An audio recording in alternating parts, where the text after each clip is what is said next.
Hello, everyone. My name is Zlatanova. I'm the co-founder, one of the co-founders and the CEO of FindMeCure Ltd. And I'm really delighted to be a part of this event about real-world evidence and real-world data and share my thoughts and experience with you. Today, I prepared one topic that's very dear to my heart. It's called patient recruitment and real-world evidence. And I would love to share with you what I've experienced in this field. And I'm very happy to hear your experience and your questions and also, suggestions, what we can do, how we can actually utilize real world evidence in the world of patient recruitment in clinical trials. Let me share my screen with you. I have a few slides here. I'll just use just a few slides in order to follow the agenda and really not forget what I want to tell you about real-world evidence and patient recruitment. So again, first of all, a little bit more about me. As I said, my name is Maya.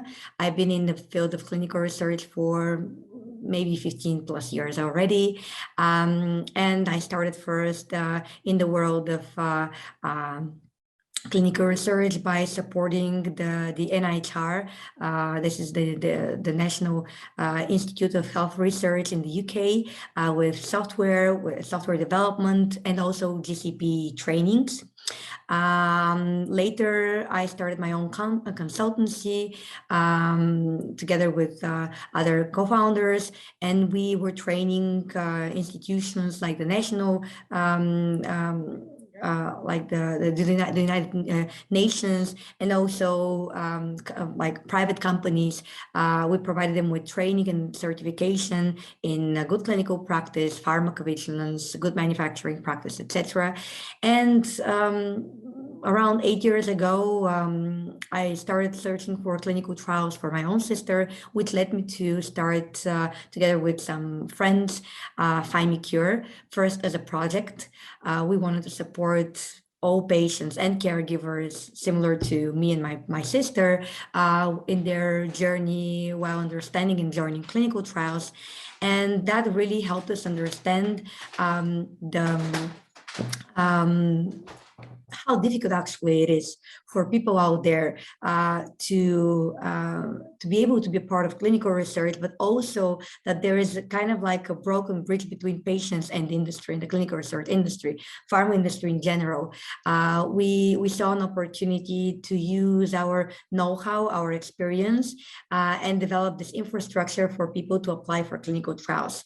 This infrastructure helped us to become part of very huge projects like global projects to boost patient recruitment, and this like provides us with more and more lessons.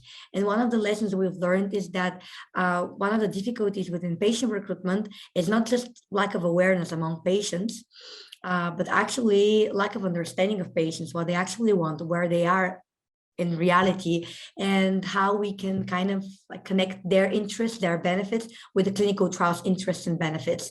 That led us to develop a platform called TrialHub, which supports the industry with clinical trial planning. We assess the clinical trial landscape from a feasibility perspective, but also from a patient perspective. And we believe that this combination is actually the winning combination for avoiding delays in clinical trials and really bringing research closer to patients. And it's not only believing. In the past few years, we had some great success stories we're achieving with the companies we work with, and we're very proud to continue in that direction, mainly in direction to bring the patient journey and the standard of care of people in different countries a little bit closer to professionals planning clinical trials. So as you can imagine, this definitely is related to real world data. Let me tell you a little bit more about real world data. I've listed here just like the big picture of types of real world data. Of course, there are a lot more, but let's say these are the big ones. And I want to mention them first before we go further into how we can utilize real world evidence in order to support patient recruitment decision-making and in general improve patient recruitment success rate. So yeah, real world data is kind of like the thing that help us have real world evidence, right? So they're like the two pieces that are absolutely connected.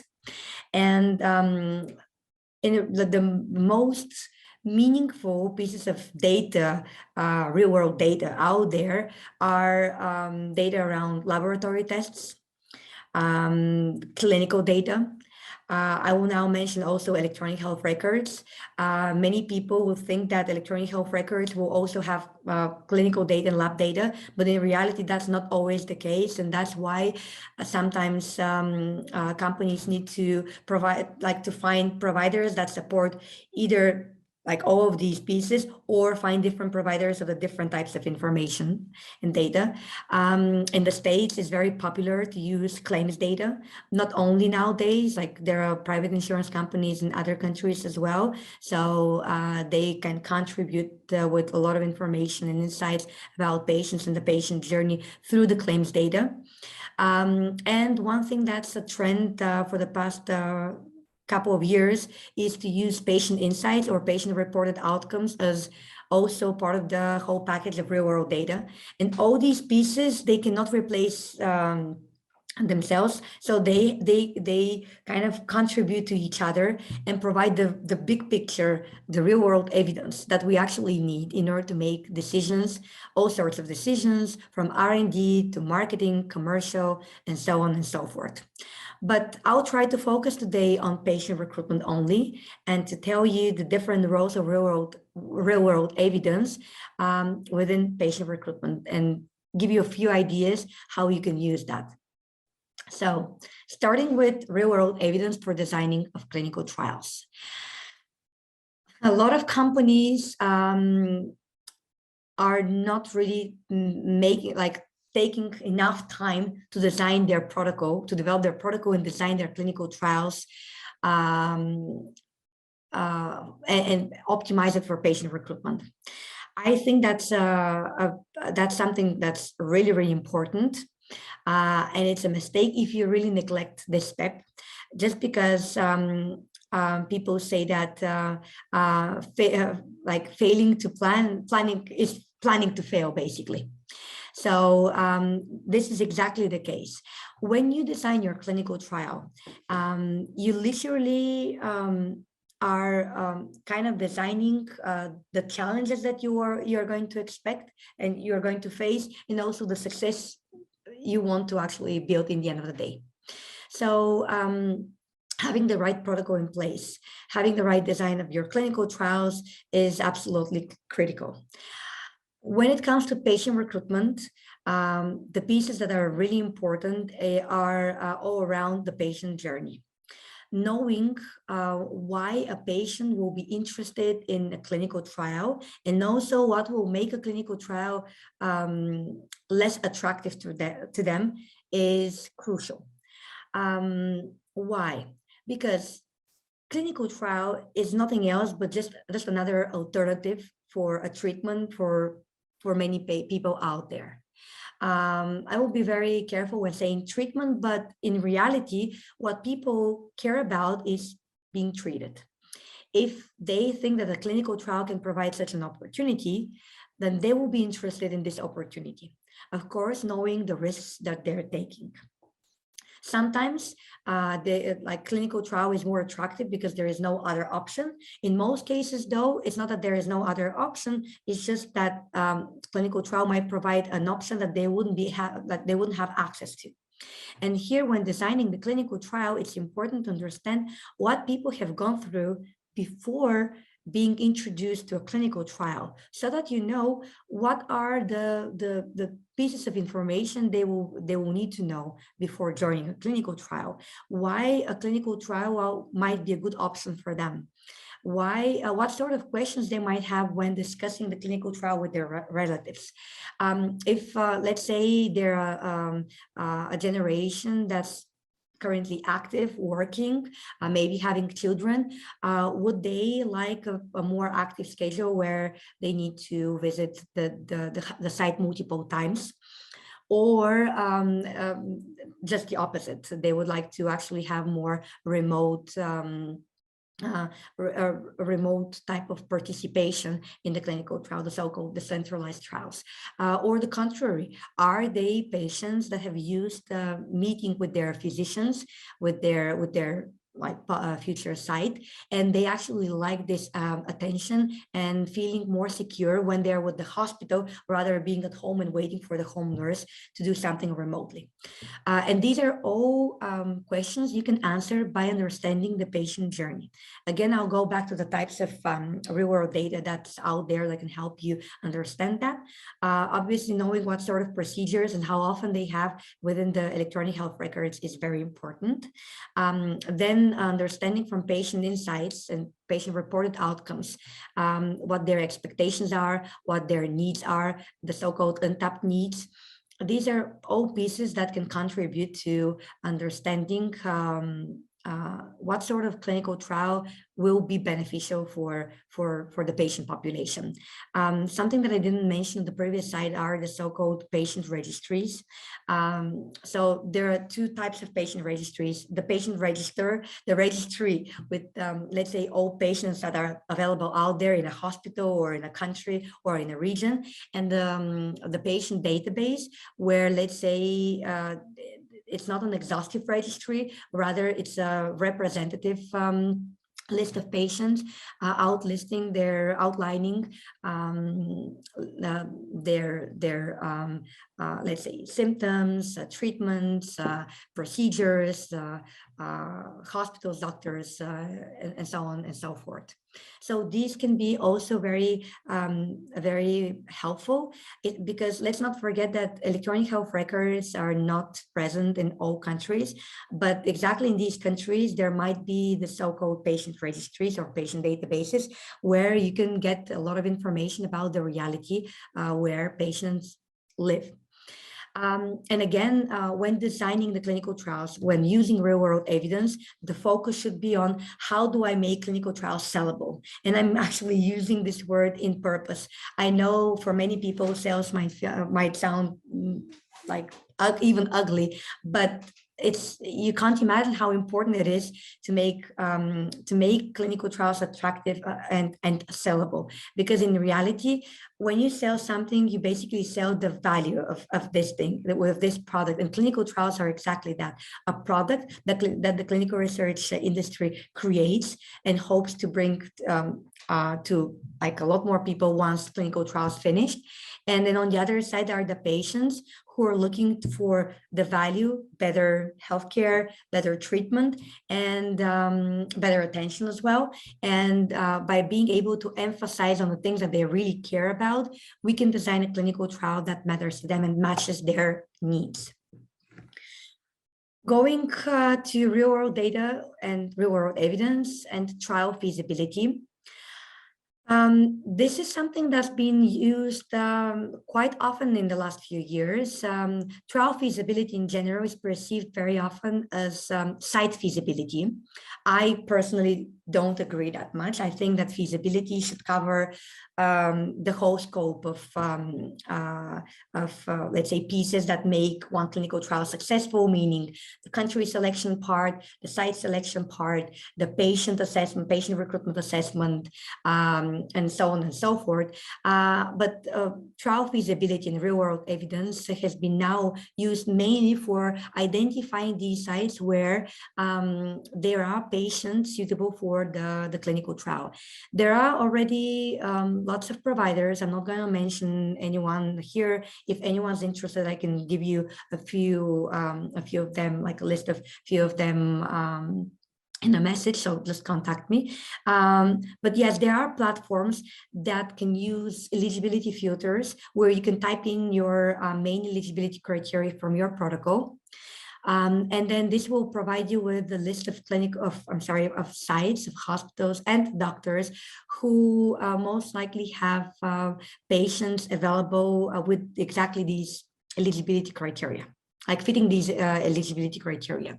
This is really great because this way you kind of ignore one really big milestone, which is going to the site, sending a site survey and waiting for the site survey to answer the question, do they really have such profile of patients?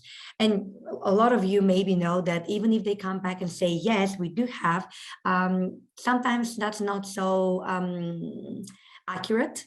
Sometimes it's over promising. Let's say sites might feel that they have more than they actually have. So that's another story. So real world evidence here is definitely more accurate in answering the question, where are the patients? One amendment here though. Real-world evidence here relies mainly on electronic health records to answer this question, right? And as we said, electronic health records are not available everywhere in every single hospital. This means that if you rely only on this, you might miss a very important and big sites that's not among the list of sites within such platform. That's one thing. Second, even if you know how many patients there are in the site fitting the eligibility criteria, if you haven't really nailed the clinical trial design, the value proposition of the clinical trial to the patient, that doesn't mean that these patients nor the investigators will be interested in participating in this clinical trial. So again, I think that the real world evidence for trial feasibility is super helpful. It's a great way to identify sites, but it's not, let's say, 100% guarantee of successful patient recruitment down the road. Let's say it's one piece of the puzzle. Another piece of the puzzle, and another way where you can, another place where you can use real world evidence is for matching patients to clinical trials. I already mentioned that these platforms allow you to match eligibility criteria to sites where you could possibly find such patients. As a next step, these platforms can also identify you exactly the people who match these criteria, which is absolutely great. This is very, very relevant, especially for the United States, where, let's say, that's the country where we have the most sophisticated electronic health records system, even though it's not so sophisticated, but it's like, if we compare with different countries, it is the most sophisticated. And then there are providers on top of these platforms, or sometimes they own electronic health record systems where not systems, I'm sorry, like the records. And they are able to not only match the patients according to eligibility criteria, but also use a call center to call patients and ask them if they want to participate. So that's kind of like taking the next step. Why is this helpful? Well, it is helpful because you know that by calling this patient, the first question that you have is, this patient qualified for, like, how likely it is for this patient to be a match, like to not be a screen failure rate. Let's say this question is already covered, not 100% obviously, because there are some things that have to be done, like tests that have to be done at the site, but especially with some decentralized trials where you can do like pre-qualification remotely. Here, that's even better, basically. Again, if you haven't nailed the design of the clinical trial, even if you know that the clinical trial is a good match for these patients, if you haven't nailed the value proposition, that doesn't mean they will be willing to participate. Also, you know that calling people and offering clinical trials, especially if the clinical trial is with this negative let's say fame out there, it's not so easy, but still it is a better way compared to, let's say, going out with commercials and just out there like making the clinical trial popular and just hoping that the right people will come to you.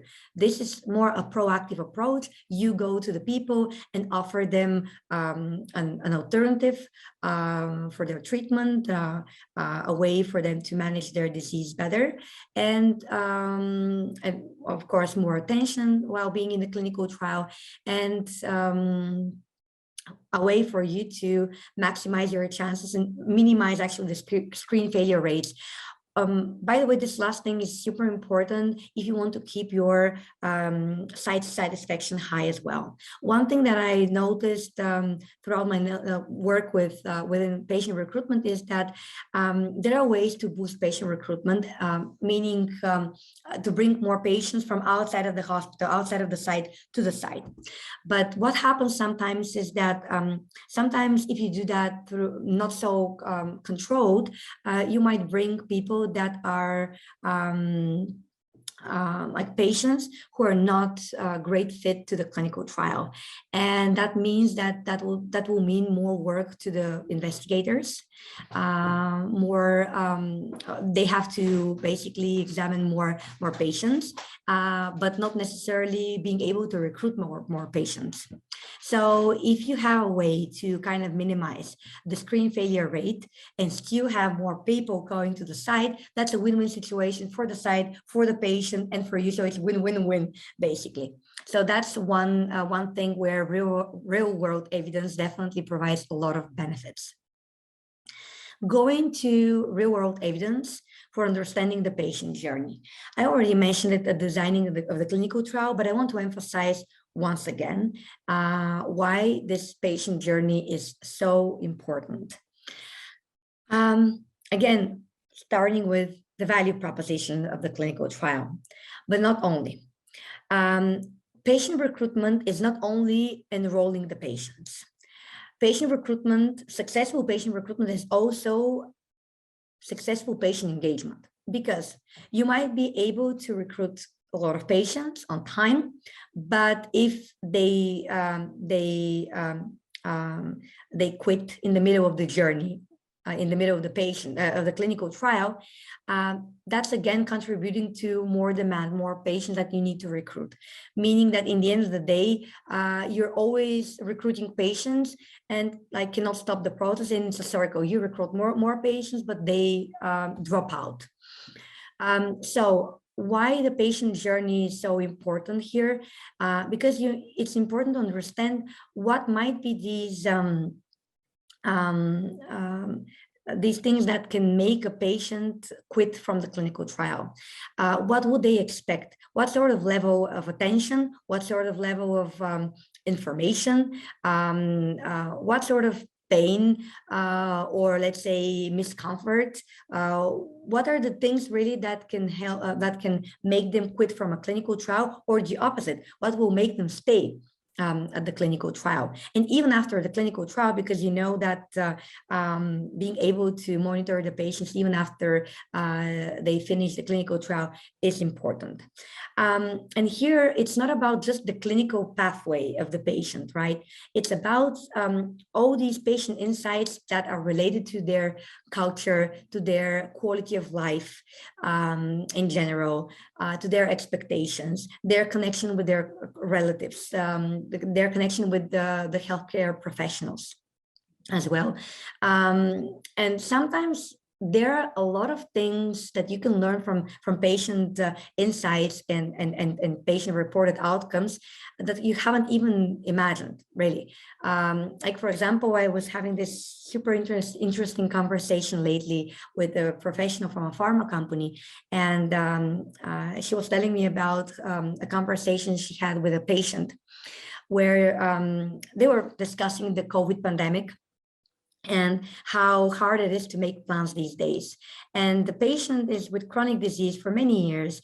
And she said to this professional something like, well, you know what, I've been having the same thing for so many years now. Because of my disease, I cannot plan something long-term because I don't know how I'm going to feel tomorrow or the day after. So that means that I cannot plan so long-term. And now with the COVID situation, like all the other people are in my situation, you know what it's like.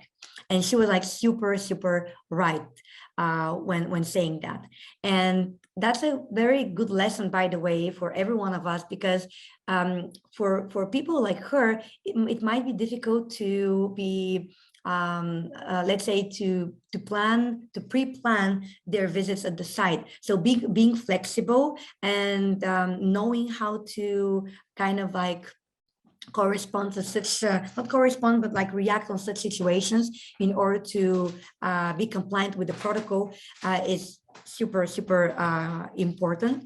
And sometimes this you can learn about like these things only in conversations, let's say patient interviews, reading patient surveys, patient reported outcomes. So there are a variety of instruments that you can use in order to be aware of the patient journey. And again, not just the clinical pathway and diagnosing, treatment pathway, etc., but also the emotional pathway of the patients. And with that, I think that I've kind of covered all the important things that are related to real-world evidence and patient recruitment. There are, of course, a lot other scenarios where you can use real-world data in patient recruitment, but these are the main ones.